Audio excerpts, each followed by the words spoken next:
Thanks to AI, a woman who was paralyzed for 18 years after a stroke is now able to speak again thanks to a brain implant and AI. So today on the podcast, we're going to be talking about this. As you know, one of my favorite areas is the medical advancements and help that AI can actually bring to mankind. So let's jump into it.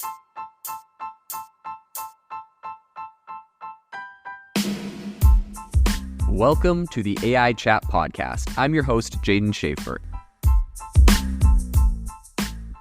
Make sure that you go to aibox.ai, link in the show notes, to join the waitlist for our new AI platform. We're going to be launching an incredible platform that allows you to build anything you want with workflows in AI. So you're able to chain together ChatGPT and image generators and audio generators to make really powerful apps for your organization, or you can host them on our marketplace and actually generate royalties from them. So make sure to go to aibox.ai and join the waitlist.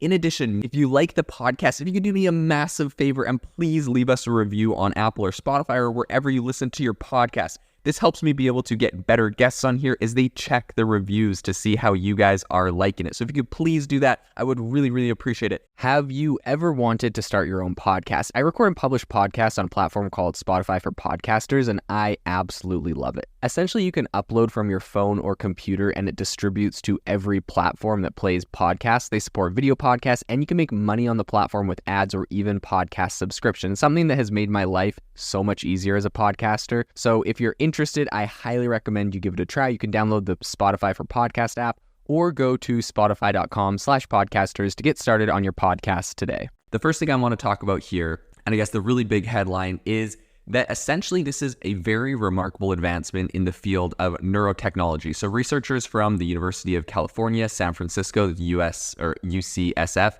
and the University of California, Berkeley, along with a team from Stanford University, have developed separate yet transformative systems that allow individuals with speech impairment conditions to communicate. So these developments were all published in the scientific journal Nature, and I really think that these bring on a whole new era in the human-machine interface that could very drastically improve the quality of life for many people that are suffering from paralysis or conditions like Lou Gehrig's disease, ALS, and a lot of other ailments. And I think that AI is able to do some really incredible things here. So kind of going on the backstory about this one woman in particular, back in 2005, Ann Johnson was left severely paralyzed and speechless after she had a stroke. Now, this is a condition that can happen after strokes.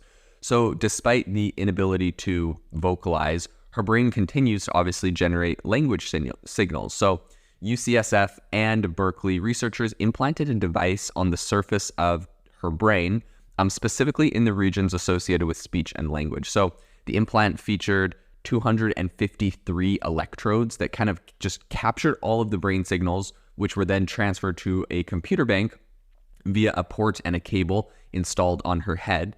AI algorithms then translate these signals into sentences articulated by a digital avatar, right? So they created like a digital avatar of her speaking, and just based off of the brain signals that they could pull and the AI decoding it, now they have this digital avatar of herself, which is talking. Absolutely incredible. So Dr. Edward Chang, who's the chair of neurological surgery at UCSF and is the author of the study in particular when it got published, expressed his he was super happy with the results, and he said, quote, "There's nothing that can convey how satisfying it is to see something like this actually work in real time." I mean, honestly, think about this. It had been 18 years since this stroke happened. So this is absolutely incredible. The technology essentially translated Johnson's brain signals into speech at a rate of nearly 80 words per minute, with a median accuracy of around 75 when using a vocabulary of 1,024 words. So to give the avatar a more kind of personalized touch, the system actually used a recording of her voice from her wedding and incorporated the facial movements and emotional expressions. So it was actually able to use her voice, right? So there's all sorts of technology. There's 11 Labs and all sorts of others that you can train an AI clone of your voice.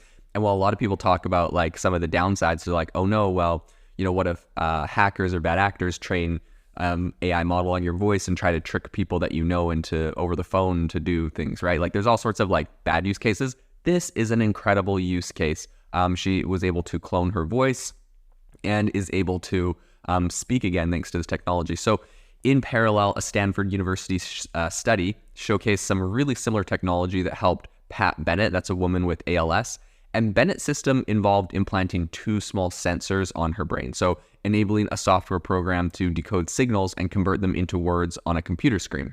This technology achieved a rate of 62 words per minute and was about 91% accurate when Bennett used a 50-word vocabulary. So I will say the difference here is, of course, this one is a little bit slower, a little bit more accurate, but also I think it's probably the accuracy is just due to the fact that there's only 50 words in the vocabulary of this accurate one, whereas the other one had over 1,000 words. So, I mean, if it was me, I think going with the 75% accuracy on 1,000 words, in my opinion, would have been better than 90%, 91% accuracy on just 50 words. 50 words seems like not a lot, but maybe I just have a lot of words to express what I'm saying. So, I mean, it's up to everyone. But anyways, both of these are incredible technologies.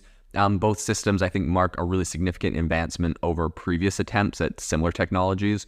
So they had Francis Willett was the lead author of the Stanford study. And Francis said, "It is now possible to imagine a future where we could restore fluent conversation to someone with paralysis." So I will say, however, that these technologies aren't without limitations. Editorial commentary alongside the studies pointed out that the systems currently demand the expertise of very highly skilled researchers for operation and maintenance. And moreover, both Johnson and Bennett have some residual facial movement, leaving questions about kind of the effectiveness of this technology for individuals without any muscle control. So Dr. Jamie Henderson, who is a neurosurgery professor at Stanford, acknowledged that essentially just acknowledged those constraints there, but also kind of emphasized the potential for ongoing improvements in here, right? I think we can see a lot of room for this to improve and grow. I think what's really cool here is seeing a lot of different research teams at different places working on the same technology and coming up with results, right? Albeit they're slightly different, right? Some of them have higher accuracy rates or higher word counts or all sorts of things. But I think, honestly, developing these things all kind of independent, finding out really great use cases for this, eventually the best models will all converge, and we're going to build something really incredible. But this is a major problem, and this is incredible the way they're trying to solve this. So I think as the technology continues to evolve, it really paves the way for more adaptable, efficient, and possibly even wireless communication solutions for these, for people that are unable to speak, right? Because currently this is like an implant in your brain. If you look at the pictures, there's a wire coming straight out of her head into the system. And so being able to do this wireless, I think, will be a big deal. I think probably what Neuralink and others are doing is going to also be able to help in a lot of these cases. So for Johnson, I think this technology is going to make her aspirations of becoming a counselor a reality. And for Bennett, the chance to stay connected with the world becomes more attainable. I think despite the hurdles that obviously are going to lie ahead, I think these groundbreaking studies point to a future where barriers to human communication can be significantly lowered, if not entirely eliminated. And this is something that is very, very exciting for me as I'm following this field. This episode is brought to you by Shopify.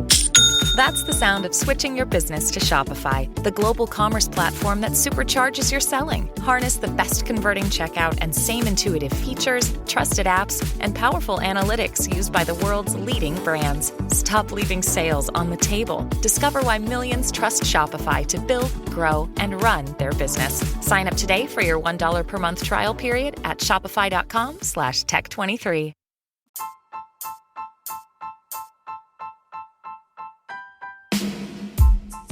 Thank you for listening to the AI Chat Podcast. If you enjoyed the podcast, I'd appreciate it if you rate me wherever you listen to podcasts. And if you're looking for an innovative group of AI enthusiasts, make sure you check out our Discord channel and also our Facebook community. It's obviously a lot more interactive than a podcast, where we can actually share software tools, prompts that we're using in everyday AI. I'll leave a link for those in the description below.